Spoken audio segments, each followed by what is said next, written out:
dans le il est écrit que Jésus-Christ prononce, il arrive à recorrectionner sa créature pour lui dire indirectement que autrefois, lorsque tu as tenté mon Adam en moi, je n'avais pas encore fait écrire ces lois.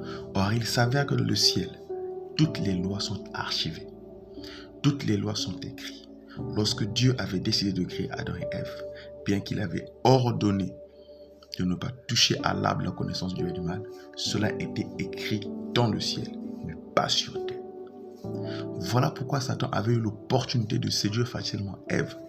Parce que bien que connaissant que dans le ciel, toutes les paroles de Dieu prononcées sont archivées, sur terre, l'archiviste n'existait pas encore. Or, l'archiviste devait être Adam. Or, Adam n'avait pas encore d'écriture. Adam n'avait que lui pour entendre. Voyez-vous? Il n'avait que ses oreilles pour entendre. Adam n'avait que ses oreilles pour entendre. Et lorsque ces choses se passent, Adam est contraint sous un laps de doute de se conformer à sa femme Ève qui, elle, ne connaît pas la loi. Or, le scribe était Adam. Mais le scribe n'avait pas encore écrit.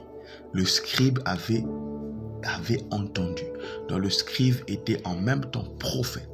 Donc, Adam était le prophète qui entendait les directives de Dieu, mais qui n'avait pas encore archivé les directives de Dieu. Voilà pourquoi vous voyez que dans Joël, ou auprès de Moïse, Dieu ordonne d'écrire ces choses.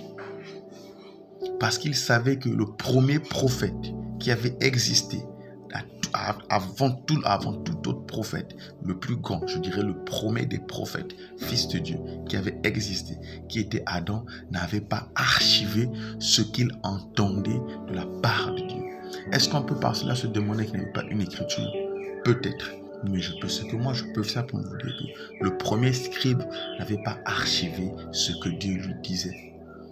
Et c'est ça qui a poussé le premier scribe à facilement succomber à la tentation. Voilà pourquoi vous verrez que dans le livre de Moïse, Dieu ordonne que ces choses soient gravées. D'ailleurs, lorsque Dieu place ces 10 commandements, lui-même se charge de les archiver. Et Moïse répète la forme et Moïse continue à écrire des livres et des lois. De telle sorte que lorsque le Seigneur Dieu vient dans ce monde, il y a maintenant un « il est écrit ». Donc mon frère, ma soeur, tu dois te rendre compte que Jésus-Christ a été tenté, mais qu'il y avait un « il est écrit ». Et cet « il est écrit », c'est celui qui a permis à Jésus de refuter, de repousser, d'éloigner Satan de lui. Et cet il est écrit ne sont autres que les paroles répertoriées dans la Sainte Bible que toi tu es en train de négliger. Voilà pourquoi tu as tendance à repartir dans le péché. Voilà pourquoi tu as tendance à repartir dans la drogue, dans l'alcool, dans l'impudicité, dans les débauches. Parce que tu ne te sers pas du il est écrit que Jésus-Christ avait archivé au moyen des prophètes. Tu dois te servir du « il est écrit » de telle sorte que toute attaque de l'ennemi ne puisse pas avoir un ascendant sur toi. De même que Satan a tenté Jésus et que Jésus a dit que non, cette fois-ci j'ai archivé les lois. Donc, il est écrit et Satan s'est éloigné de lui en espérant avoir le temps favorable.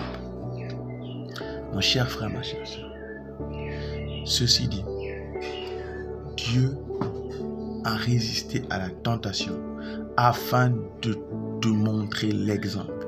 Car lui-même, le Seigneur dit, résistez au diable et il fuira loin de vous. Arme ta pensée d'une résistance ténace envers Satan. Arme ta pensée d'une résistance efficace envers Satan. Sers-toi de « il est écrit » de l'archive que Dieu a laissée, la Bible, pour repousser les attaques. Je crois que cet enseignement va t'aider à aller de l'avant. Que le Seigneur te bénisse. Je vais m'arrêter là aujourd'hui, mais nous allons continuer plus tard. Praise the Lord.